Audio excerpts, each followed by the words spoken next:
दोस्तों, अगर आपको भी भारत और वेस्टइंडीज के बीच खेले गए टी20 विश्व के सुपर 8 के एक और सबसे रोमांचक महामुकाबले का खेल पसंद आया हो तो हमारी इस वीडियो को एक लाइक जरूर कीजिएगा।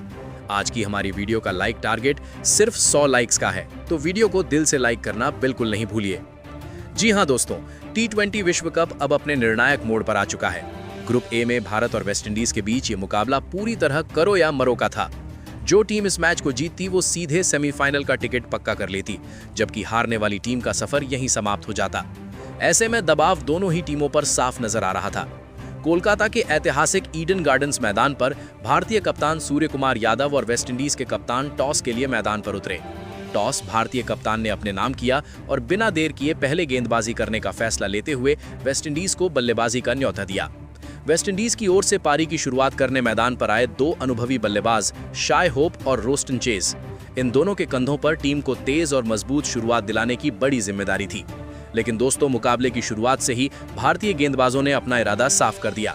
पहला ओवर लेकर आए अर्शदीप सिंह ने बेहद कसी हुई गेंदबाजी की और पूरे ओवर में सिर्फ 3 रन ही खर्च किए। उनकी लाइन और लेंथ इतनी सटीक थी कि बल्लेबाज खुलकर शॉट नहीं खेल पाए। हालांकि दूसरे ओवर में जब गेंद हार्दिक पांड्या के हाथों में सौंपी गई तो शाय होप ने थोड़ा आक्रामक रुख अपनाया। ओवर की चौथी गेंद पर उन्होंने मिड विकेट की दिशा में शानदार पुल शॉट खेला। गेंद बल्ले के बीचों बीच लगी और सीधा दर्शकों के बीच गगनचुंबी छक्के के रूप में जा गिरी। इतना ही नहीं, ओवर की आखिरी गेंद पर फुल लेंथ डिलीवरी को उन्होंने पॉइंट और कवर के बीच शानदार ड्राइव करते हुए सीमा रेखा के पार पहुंचा दिया। इस तरह 2 ओवर के बाद वेस्टइंडीज का स्कोर 28 रन तक पहुंच गया था, लेकिन मुकाबला अब भी पूरी तरह संतुलन में नजर आ रहा था। तीसरे ओवर में अर्शदीप सिंह दोबारा गेंदबाजी करने आए। शुरुआत तो उन्होंने सधी हुए की, लेकिन ओवर की अंतिम 2 गेंदों पर रोस्टन चेज ने मौका भांपते हुए लगातार 2 चौके जड़ दिए और टीम को थोड़ी राहत दिलाई। इसके बाद चौथा ओवर कप्तान ने अक्षर पटेल को सौंपा और यहीं से स्पिन आक्रमण की शुरुआत हुई। चौथे ओवर की पहली ही गेंद पर शाय होप ने कदमों का इस्तेमाल करते हुए ऑफ साइड में शानदार शॉट लगाया और गेंद को गैप में भेजते हुए 4 रन बटोर लिए। इस तरह शुरुआती 4 ओवरों के बाद वेस्टइंडीज का स्कोर 28 रन तक पहुंच चुका था, लेकिन मुकाबला अब भी पूरी तरह संतुलन में नजर। दोस्तों, ये वही वेस्टइंडीज की टीम है जिसे दुनिया उसकी विस्फोटक और बेखौफ बल्लेबाजी के लिए जानती है। लेकिन आज ईडन गार्डन्स के मैदान पर भारतीय गेंदबाजों ने उन्हें पूरी तरह जकड़ कर रखा हुआ था।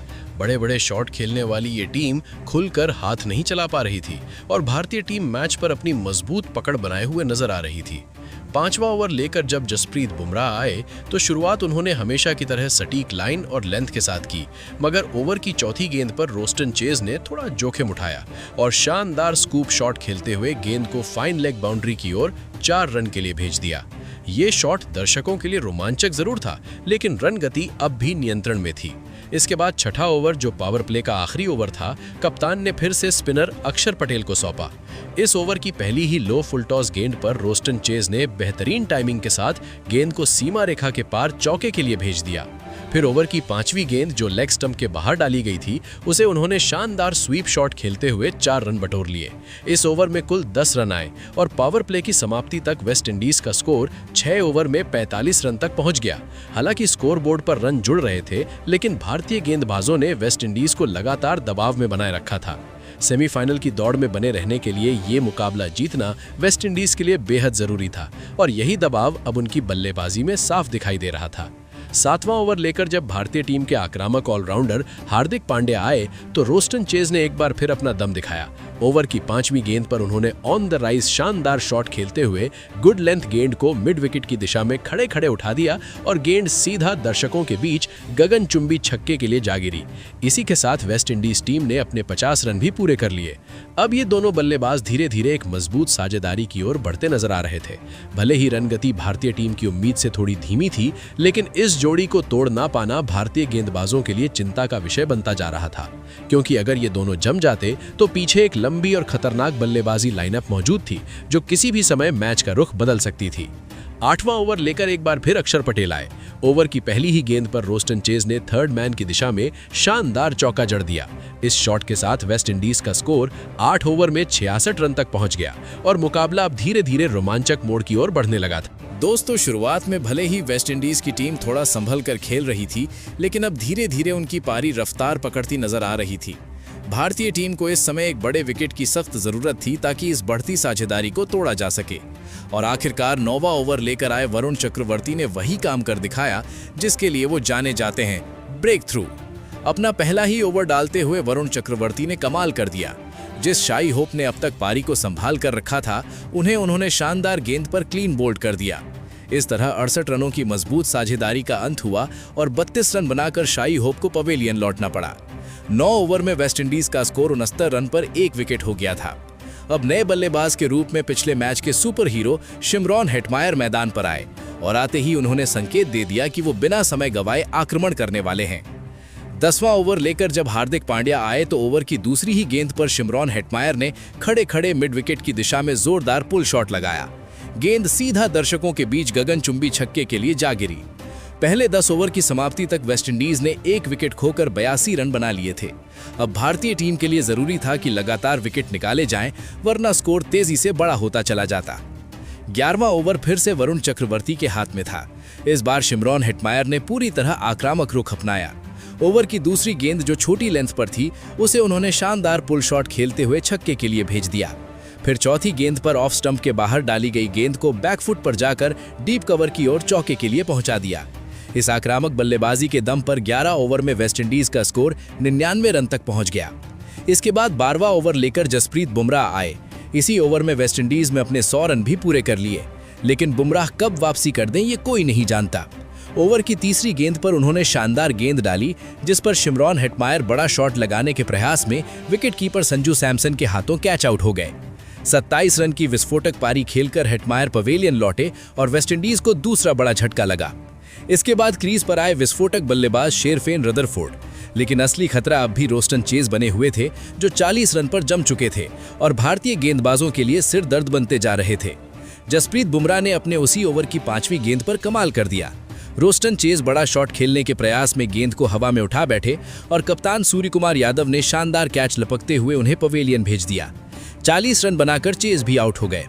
शुरुआती 3 बड़े विकेट गिरते ही वेस्टइंडीज की टीम पूरी तरह बैकफुट पर चली गई थी और मैच का रुख एक बार फिर भारतीय टीम की ओर झुकता नजर आने लगा था। नए बल्लेबाज के रूप में रोवमैन पावेल मैदान पर आए और आते ही उन्होंने आक्रामक इरादों के संकेत दे दिए। 12 ओवर की समाप्ति तक वेस्टइंडीज का स्कोर 103 रन पर 3 बड़े विकेट के नुकसान पर पहुंच चुका था। मैच अब नाजुक मोड़ पर था, जहां एक अच्छी साझेदारी वेस्टइंडीज को फिर से मुकाबले में मजबूती दे सकती थी। 13वां ओवर लेकर अक्षर पटेल आए। ओवर की पहली ही गेंद पर शेरफेन रदरफोर्ड ने बड़ा शॉट खेलने का प्रयास किया। गेंद हवा में गई, फील्डर के पास मौका था लेकिन कैच छूट गया और जैसे किस्मत ने साथ दिया हो, अगली ही गेंद पर रदरफोर्ड ने करारा प्रहार करते हुए गेंद को गगनचुंबी छक्के के लिए भेज दिया। इस ओवर के बाद 13 ओवर में वेस्टइंडीज का स्कोर 113 रन तक पहुंच गया। हालांकि भारतीय गेंदबाज लगातार दबाव बनाए हुए थे। रदरफोर्ड खुलकर खेलने की कोशिश कर रहे थे, लेकिन कसी हुई गेंदबाजी के कारण उन्हें पूरी आजादी नहीं मिल पा रही थी। यही दबाव 15वें ओवर में साफ दिखा जब हार्दिक पांड्या गेंदबाजी करने आए। ओवर की पहली ही गेंद पर रदरफोर्ड ने बड़ा शॉट खेलने की कोशिश की, लेकिन बाहरी किनारा लग गया और गेंद सीधा विकेटकीपर संजू सैमसन के दस्तानों में समा गई। 14 रन बनाकर रदरफोर्ड पवेलियन लौटे और ये वेस्टइंडीज का चौथा बड़ा झटका था। अब टीम पूरी तरह बैकफुट पर नजर आने लगी थी। भारतीय कप्तान सूर्यकुमार यादव अपने गेंदबाजों के प्रदर्शन से बेहद संतुष्ट दिखाई दे रहे थे। इसके बाद नए बल्लेबाज के रूप में जेसन होल्डर क्रीज पर आए। हालांकि शुरुआत में संभल कर खेले, लेकिन उसी ओवर की आखिरी गेंद पर उन्होंने शानदार टाइमिंग के साथ बड़ा शॉट लगाया और गेंद को सीधा सीमा रेखा के पार छक्के के लिए भेज दिया। इस शॉट ने संकेत दिया कि वेस्टइंडीज अब फिर से आक्रमण की तैयारी में है। 16वां ओवर लेकर अर्शदीप सिंह आए और यहीं से मैच का रुख थोड़ा बदलता नजर आया। रोवमैन पावेल ने चौथी गेंद पर जबरदस्त पुल शॉट खेलते हुए 98 मीटर लंबा गगनचुंबी छक्का जड़ दिया। इसके बाद 5वीं गेंद पर उन्होंने खतरनाक अंदाज में फ्लिक शॉट खेला और गेंद को स्क्वायर लेग बाउंड्री के पार एक और छक्के के लिए भेज दिया। अंतिम गेंद पर चौका लगाते हुए उन्होंने इस ओवर को पूरी तरह अपने नाम कर लिया। इस ओवर में कुल 24 रन बने और 16 ओवर के बाद वेस्टइंडीज का स्कोर 149 रन तक पहुंच गया। शुरुआत में भारतीय टीम की सधी हुई गेंदबाजी ने वेस्टइंडीज को खुलकर खेलने का मौका नहीं दिया था, लेकिन अब विकेट बचाकर पावेल और होल्डर ने पारी को तेज करना शुरू कर दिया था। इसके जवाब में भारतीय गेंदबाजी थोड़ी दबाव में नजर आने लगी थी और मुकाबला एक बार फिर रोमांचक मोड़ की ओर बढ़ चला था। अब दबाव पूरी तरह भारतीय गेंदबाजों पर आ चुका था। 17वां ओवर लेकर आए वरुण चक्रवर्ती को इस बढ़ते दबाव का सामना करना पड़ा। ओवर की तीसरी गेंद पर जेसन होल्डर ने शानदार टाइमिंग के साथ गेंद को लॉफ्ट किया और सीधा छक्के के लिए भेज दिया। इसके बाद 5वीं गेंद पर वो बैकफुट पर गए, गेंद को हवा में उठाया और शानदार चौके के लिए सीमा रेखा पार करा दिया। इस आक्रामक बल्लेबाजी के साथ वेस्टइंडीज का स्कोर 163 रन तक पहुंच गया। 18वां ओवर जसप्रीत बुमराह को सौंपा गया, जिनसे एक बार फिर कसी हुई गेंदबाजी की उम्मीद थी, लेकिन जेसन होल्डर ने दूसरी गेंद पर स्लोअर डिलीवरी को पढ़ते हुए उसे चौके के लिए भेज दिया। ओवर की आखिरी गेंद पर उन्होंने शॉर्ट फाइन लेग की दिशा में शॉट खेला, जहां वरुण चक्रवर्ती से हल्की सी मिसफील्डिंग हो गई और परिणाम स्वरूप एक और चौका मिल गया। 18 ओवर की समाप्ति तक वेस्टइंडीज ने 4 विकेट खोकर 195 रन बोर्ड पर लगा दिए थे और अब 200 का आंकड़ा भी संभव लगने लगा था। हालांकि 19वां ओवर लेकर आए अर्शदीप सिंह ने कमाल की वापसी की। उन्होंने बेहद सदी हुई गेंदबाजी करते हुए इस ओवर में सिर्फ 6 रन दिए। इस कसे हुए ओवर ने वेस्टइंडीज की रफ्तार पर ब्रेक लगा दिया और स्कोर 200 के पार जाना मुश्किल हो गया। अब अंतिम ओवर जसप्रीत बुमराह के हाथों में था। पहली ही गेंद पर जेसन होल्डर ने गेंद को जल्दी पढ़ते हुए गगनचुंबी छक्के के लिए भेज दिया। चौथी गेंद पर रोवमन पॉवेल ने भी शानदार चौका जड़ दिया। हालांकि बुमराह ने बाकी गेंदों पर नियंत्रण बनाए रखा और इस ओवर में कुल 14 रन ही गए। इस तरह 20 ओवर की समाप्ति पर वेस्टइंडीज ने 4 विकेट के नुकसान पर 195 रन बोर्ड पर लगा दिए।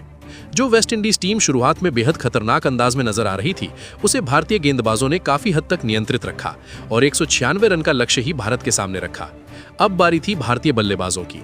196 रन के लक्ष्य का पीछा करने के लिए भारतीय टीम की ओर से 2 विस्फोटक बल्लेबाज मैदान पर उतरे। दोस्तों, आज भारत की तरफ से अभिषेक शर्मा और संजू सैमसन के कंधों पर तेज और मजबूत शुरुआत दिलाने की बड़ी जिम्मेदारी थी। पारी का पहला ओवर अकील हुसैन लेकर आए और इसी ओवर में अभिषेक शर्मा ने अपने इरादे साफ कर दिए। दूसरी गेंद पर उन्होंने कवर्स फील्डर के ऊपर से शानदार लॉफ्टेड शॉट खेलते हुए गेंद को सीमा रेखा पार 4 रन के लिए भेज दिया। इस शॉट के साथ ही संकेत मिल गया कि भारतीय टीम इस लक्ष्य का पीछा पूरी आक्रामकता के साथ करने वाली है। संजू सैमसन का तूफान यहीं थमने वाला नहीं था। चौथी गेंद पर उन्होंने जोरदार पुल शॉट खेला और गेंद सीधी दर्शकों के बीच जा गिरी। लगातार चौके छक्के बरसाते हुए संजू सैमसन ने अकील हुसैन को पूरी तरह दबाव में ला दिया। ऐसा लग रहा था मानो आज वो खुद अभिषेक शर्मा की शैली में बल्लेबाजी कर रहे हों। हालांकि ओवर की आखिरी गेंद पर अकील हुसैन ने वापसी की। अभिषेक बड़ा शॉट खेलने गए, लेकिन गेंद सीधी शिमरॉन हेटमायर के हाथों में चली गई। 29 रन की तेज साझेदारी के बाद 10 रन बनाकर अभिषेक पवेलियन लौट गए। अब क्रीज पर आए एक और आक्रामक बल्लेबाज ईशान किशन। चौथे ओवर में जब मैथ्यू फोर्ड गेंदबाजी करने आए तो ईशान ने 5वीं गेंद पर शानदार फ्लिक शॉट खेलते हुए चौका जड़ दिया। 4 ओवर के बाद भारत का स्कोर 37 रन हो चुका था। भारतीय बल्लेबाजी के तेवर देखकर वेस्टइंडीज को एक बड़े विकेट की तलाश थी। 5वां ओवर लेकर आए जेसन होल्डर। दूसरी गेंद पर ईशान ने बेहतरीन ड्राइव खेलकर चौका लगाया, लेकिन अगली ही गेंद पर वो कैच आउट हो गए। एक बार फिर हेटमायर ने कैच पकड़ा और 10 रन बनाकर ईशान लौट गए। अब कप्तान सूर्य कुमार यादव को मैदान में उतरना पड़ा। 5 ओवर में भारत ने 2 विकेट खोकर 45 रन बना लिए थे। पावर प्ले का आखिरी ओवर मैथ्यू फोर्ड लेकर आए। दूसरी गेंद पर संजू ने ऑफ स्टंप के बाहर जाती धीमी गेंद को कवर की दिशा में खेलते हुए चौका लगाया और टीम के 50 रन पूरे कर दिए। पावर प्ले समाप्त होने तक भारत 6 ओवर में 53 रन पर 2 विकेट खो चुका था। 7वें ओवर में फिर से जेसन होल्डर गेंदबाजी करने आए। दूसरी गेंद पर संजू ने शानदार शॉट खेलकर चौका बटोरा। अब सूर्या का बल्ला भी बोलने लगा। चौथी गेंद पर उन्होंने अपना पसंदीदा फ्लिक शॉट खेला और गेंद को आसमान में पहुंचाते हुए छक्का जड़ दिया। 7 ओवर के बाद स्कोर 67 रन हो चुका था। 2 विकेट गिरने के बावजूद भारतीय टीम का आक्रमण जारी था। खासकर संजू सैमसन लगातार चौके छक्के लगाकर वेस्टइंडीज के गेंदबाजों को बैकफुट पर धकेल रहे थे। 8वां ओवर लेकर आए गुडाकेश मोती। पहली ही गेंद पर संजू ने उनका स्वागत चौके से किया। ओवर की आखिरी गेंद पर सूर्य कुमार यादव ने भी एक और चौका जड़ दिया। 8 ओवर के बाद भारत का स्कोर 78 रन पहुंच चुका था और मुकाबला पूरी तरह संतुलन में बना हुआ था। भारतीय बल्लेबाजी की रफ्तार देखकर वेस्टइंडीज के कप्तान रोवमन पॉवेल के चेहरे पर चिंता साफ नजर आने लगी थी। 9वां ओवर जब रोमेरियो शेफर्ड को दिया गया तो संजू सैमसन ने मैच का रुख और तेज कर दिया। तीसरी गेंद पर ऊपर डाली गई धीमी गति की गेंद पर उन्होंने जगह बनाकर एक्स्ट्रा कवर के ऊपर से शानदार छक्का जड़ दिया। अगली ही गेंद पर चौका लगाकर वो अपने अर्धशतक के करीब पहुंच गए। 10वां ओवर लेकर आए गुडाकेश मोती। चौथी गेंद पर संजू ने छोटी लेंथ की गेंद को पॉइंट की दिशा में काटते हुए चौका जड़ा और इसी के साथ इस T20 विश्व कप में अपना यादगार अर्धशतक पूरा कर लिया। 10 ओवर के बाद भारत 2 विकेट पर 98 रन बना चुका था। अब आखिरी 60 गेंदों में 98 रन की दरकार थी। हालांकि कप्तान सूर्य कुमार यादव ज्यादा देर तक साथ नहीं दे पाए। 11वां ओवर लेकर आए शमार जोसेफ। सूर्या ने बड़ा शॉट खेलने की कोशिश की, लेकिन गेंद सीधी शर्फेन रदरफोर्ड के हाथों में चली गई। 18 रन बनाकर वो आउट हो गए। अब क्रीज पर आए तिलक वर्मा। 11 ओवर तक भारत ने अपने 100 रन पूरे कर लिए थे। 13वां ओवर फिर से शामर जोसेफ के हाथों में था और यहां तिलक वर्मा ने कमाल कर दिया। लगातार 3 चौके जड़ते हुए उन्होंने इस ओवर में 17 रन बटोर लिए। 13 ओवर के बाद स्कोर 121 रन हो चुका था। 14वां ओवर लेकर आए रॉस्टन चेज। पहली ही गेंद पर संजू ने चौका जड़ा, जबकि आखिरी गेंद पर तिलक ने शानदार छक्का लगाकर टीम को 1 ओवर में 136 रन तक पहुंचा दिया। अब 36 गेंदों में 60 रन की जरूरत थी। 15वां ओवर जेसन होल्डर को सौंपा गया। तीसरी गेंद पर तिलक ने चौका लगाया, लेकिन अगली ही गेंद पर बड़ा शॉट खेलने के प्रयास में कैच आउट हो गए। 27 रन की उपयोगी पारी खेलकर वो लौटे। अब मैदान पर आए हार्दिक पांड्या। ओवर की अंतिम गेंद पर संजू ने चौका जड़कर स्कोर 146 तक पहुंचा दिया। 16वां ओवर फिर से शामर जोसेफ लेकर आए। पहली गेंद पर हार्दिक ने दमदार चौका लगाया और ओवर की आखिरी गेंद पर संजू ने भी एक और चौका जोड़ दिया। स्कोर 160 रन तक पहुंच चुका था। 17वें ओवर में रोमारियो शेफर्ड ने अच्छी गेंदबाजी की, लेकिन अंतिम गेंद पर हार्दिक पांड्या ने चौका लगाकर टीम को 171 रन तक पहुंचा दिया। अब मुकाबला अपने सबसे रोमांचक चरण में प्रवेश कर चुका था। 18वां ओवर लेकर मैदान पर आए जेसन होल्डर। मुकाबला पूरी तरह नाजुक मोड़ पर था। चौथी गेंद पर संजू सैमसन ने शानदार टाइमिंग के साथ चौका जड़ दिया। अब अंतिम 12 गेंदों में भारत को 17 रन की जरूरत थी। 19वां ओवर शमार जोसेफ को सौंपा गया। इसी ओवर में भारत को बड़ा झटका लगा जब हार्दिक पांड्या 17 रन बनाकर कैच आउट हो गए। अचानक दबाव बढ़ गया। 10 गेंदों में 17 रन चाहिए थे। ऐसे समय में नए बल्लेबाज शिवम दुबे क्रीज पर आए। उन्होंने बिना समय गंवाए लगातार 2 चौके जड़कर मैच का रुख फिर से भारत की ओर मोड़ दिया। अब समीकरण साफ था। अंतिम 6 गेंदों में सिर्फ 7 रन चाहिए थे। आखिरी ओवर लेकर आए रोमारियो शेफर्ड। पहली ही गेंद पर संजू सैमसन ने साइड स्क्रीन की दिशा में गगनचुंबी छक्का जड़ दिया। स्टेडियम में शोर गूंज उठा। अगली गेंद पर उन्होंने शानदार चौका लगाकर मुकाबले को खत्म कर दिया। भारत ने 5 विकेट से ऐतिहासिक जीत दर्ज करते हुए सेमीफाइनल में जगह पक्की कर ली। इस हार के साथ वेस्टइंडीज का विश्व कप जीतने का सपना पूरी तरह चकनाचूर हो गया। टूर्नामेंट में शानदार प्रदर्शन करने वाली कैरिबियाई टीम के लिए ये मुकाबला करो या मरो जैसा था, लेकिन दबाव के क्षणों में भारतीय बल्लेबाजों ने बेहतरीन संयम और आक्रामकता का परिचय दिया। वहीं दूसरी ओर संजू सैमसन ने अपनी बल्लेबाजी से साबित कर दिया कि बड़े मैचों के खिलाड़ी वही होते हैं जो दबाव को अवसर में बदल दें। 50 गेंदों में नाबाद 97 रन ये सिर्फ एक पारी नहीं थी, बल्कि आत्मविश्वास, धैर्य और क्लास का प्रदर्शन था। उन्होंने शुरुआत में संभल कर खेला, फिर धीरे धीरे रन गति बढ़ाई और अंत में विस्फोटक अंदाज में मैच को खत्म किया। उनकी टाइमिंग, शॉट सिलेक्शन और आखिरी ओवर में दिखाई गई निडरता ने दर्शकों को रोमांचित कर दिया। इसी शानदार प्रदर्शन के लिए उन्हें प्लेयर ऑफ द मैच चुना गया। भारतीय टीम के लिए ये जीत सिर्फ सेमीफाइनल में प्रवेश नहीं, बल्कि एक मजबूत संदेश भी है कि टीम हर परिस्थिति में वापसी करने की क्षमता रखती है। मध्यक्रम का योगदान, आखिरी ओवरों में आक्रामक बल्लेबाजी और गेंदबाजों का अनुशासित प्रदर्शन, हर विभाग में टीम ने संतुलन दिखाया। अब अगली चुनौती और भी बड़ी है। सेमीफाइनल में भारत का मुकाबला मजबूत और अनुभवी इंग्लैंड क्रिकेट टीम से होगा। इंग्लैंड की टीम अपनी आक्रामक बल्लेबाजी और गहराई वाले लाइनअप के लिए जानी जाती है। ऐसे में ये महामुकाबला रोमांच, रणनीति और मानसिक मजबूती की असली परीक्षा होगा। क्रिकेट प्रेमियों को एक हाई वोल्टेज मुकाबला देखने को मिलेगा, जहां हर रन और हर विकेट की अहमियत कई गुना बढ़ जाएगी। तो दोस्तों, इस शानदार जीत और खासकर संजू सैमसन की यादगार पारी को आप 10 में से कितने अंक देंगे? क्या ये विश्व कप इतिहास की बेहतरीन पारियों में से एक है? अपनी राय जरूर साझा करें और क्रिकेट जगत की ताजा और रोचक खबरों के लिए जुड़े